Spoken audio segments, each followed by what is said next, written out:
Greetings, friends. Operational situation on the 16th of May. On this broadcast, we will talk in more detail, of course, about the Kharkiv border region, about the Kurakovsky direction. We will talk with you in more detail, we will analyze the work on well and the news background. The Kharkiv border region continues active hostilities in two directions, Lipetsk, Volchansk. Let's start with Liptsev and start a deep study of the changes.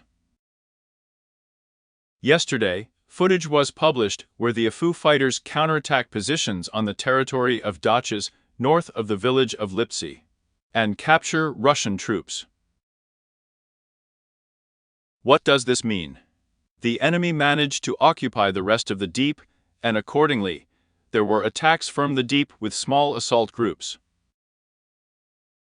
But taking into account the fact that it was the Russian troops who worked with small assault groups, this created some problems for them because any transfer of additional forces from the AFU, it immediately affects the fact that parity is achieved very quickly on the battlefield and, accordingly, stabilization.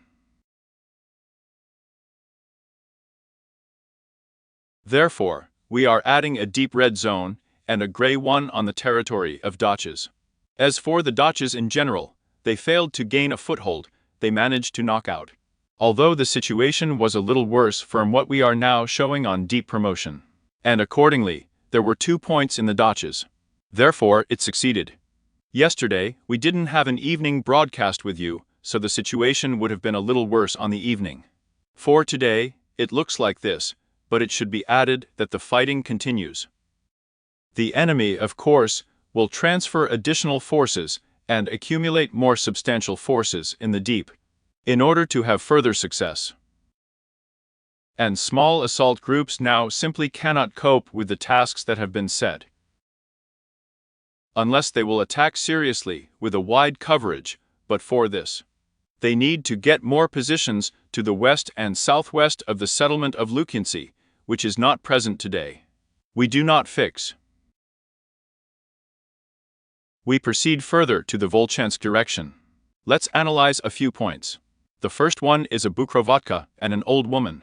A red zone was also added. I would say this is more of a clarification on yesterday, because it was all in an episode of one video on yesterday.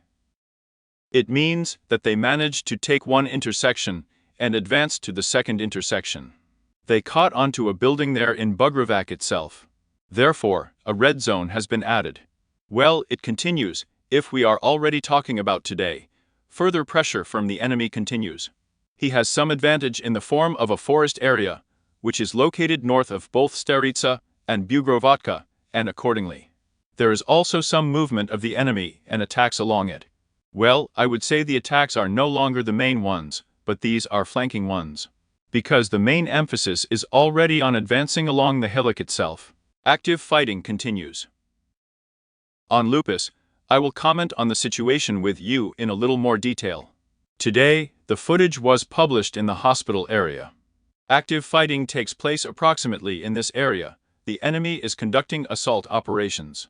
That is, further from the Volchansky meat processing plant, we spoke on the previous broadcast for Princess Olga Street, where he was entrenched, and accordingly, further assault actions are now taking place just in the hospital area. This is based on the frames that were published. The situation is still being clarified because, frankly, someone is already marking an additional red zone. Yes, it's really red, but how red it is, I would say, where the enemy's control zone is, it's very difficult to say right now. In any case, along the Volcha River, let's say this edge, well, conditionally, of several streets, yes. It is under the control of the enemy. But this is so far, yes, based on those frames. But there are also counterattacks from the side of the high ground, therefore, as in the case in the directions of the settlement of Lipetsk, where it was possible to knock out the Dachas from the territory. Therefore, the situation remains for further clarification. I will publish myself in a telegram a little later already. For example, the vector and the area where active assault actions are conducted is understandable.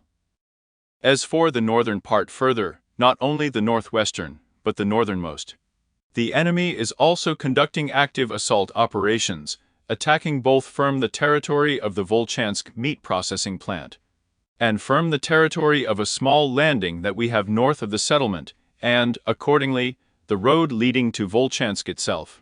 Attempts are also being made along it, but this most likely from Plitanovka, because they would not have passed through an open field. This is the second vector of attacks. We were the first to record with you on the northeastern part of the settlement. As you remember, the footage was published by the APU. We then added a gray zone, but it was Drug. And the second thing, again, we fix it in the next landing, that is, between the Volchansk meat processing plant and where the Drug already had a position. Therefore, there are a lot of clarifications now. I would say it's too early to make any statements. There is a message that the situation has been stabilized.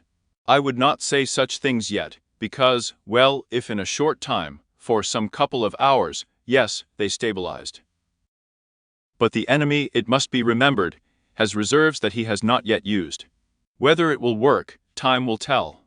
Plus, the fact that he has already pulled up and is working with tanks in Volchansk, it also suggests that, well, in any case, the enemy is not going to stop at small assault groups. On the contrary, he is only going to increase pressure. The pressure does not increase every second, so it is premature to draw any conclusions. Because, well, I repeat, the pulling up of tanks, and, in general, the forces that are concentrated now Shebekina and Novaya Volzhanka, they allow us to significantly strengthen. But again, time will show us everything. Active hostilities continue. We pass the Kensk-Kalimansky section of the front, the Kapisko-Svitovsky segment. Active hostilities continue. According to preliminary data, Russian troops managed to advance along the railway. We have talked to you on a lot of previous broadcasts that there is an educated ledge. Yes, they are more aimed at cutting off this ledge, then moving further by rail from north of Kislovka, respectively, to go to the road leading to Ivanovka, and in the same way to increase pressure on Ivanovka itself. Again, we state that the enemy has partially implemented, the ledge is under his control, and the pressure continues just the same on the road leading to Ivanovka, including not only in that railway, but also north of Kislovka, they are attacking. It is also important, because there are not only iron battles along the road, but the enemy is now allowing himself a flank strike.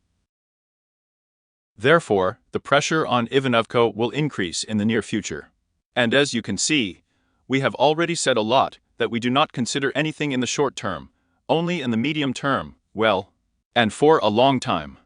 And in the medium term, after a week and a half or 2 weeks, in principle, what we talked about a lot then, how will they act? They are doing this now because the situation on the battlefield has changed a little and everything is happening exclusively in the medium term. We proceed further along the Limansky direction without significant changes. Positional battles of Eastern Turnov, Eastern Yampulovka, and Eastern Torsky. The enemy is now working in small groups after that very attack with the support of 10 armored vehicles, which the APU managed to knock out and destroy all 10 units, and they naturally understand that it is impossible for them to reduce pressure now. Why is it that if Russian troops reduce pressure on the APU positions, a situation will occur that we had south of the Near and Far Yar, when the APU counterattacked and recaptured several positions? Therefore, the enemy command understands perfectly well that it is necessary to continue these attacks.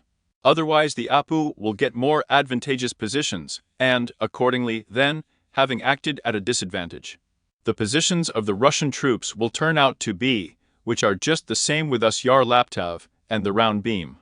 Accordingly, any flanking strike, let's say, on the eastern part of either the beam or the Yar, it can be fatal for the Russian troops, if they allow it just the same decrease in activity.